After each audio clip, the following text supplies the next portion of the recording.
what happens when you come out of a subculture, and we're talking only about roughly 1/3 of blacks. We're not talking about the 2/3 who succeed and function just like white Americans in the society. We're talking about that fatal 1/3.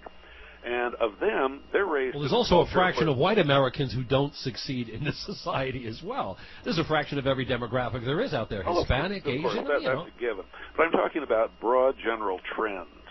Okay. And the broad general trend is that how does a young African American function in a society where when in 3rd grade he brought home a report card that had some A's on it, and his family, his mother, his friends all said, "You're acting white.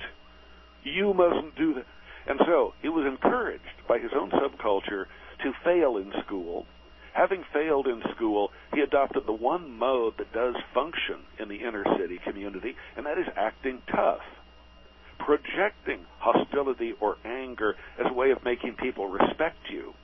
And when you have two high testosterone cultures, the culture of young black males up against the culture of cops, who are also a high adrenaline, high testosterone group, when cops, and by the way, if you're projecting that, if that's how you identify yourself, imagine trying to get a job. You walk into the person who might hire you, and you're projecting threat.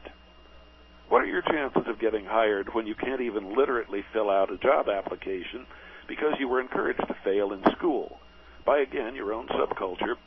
And what do you have? Oh, the other example you have, of course, are demagogic politicians.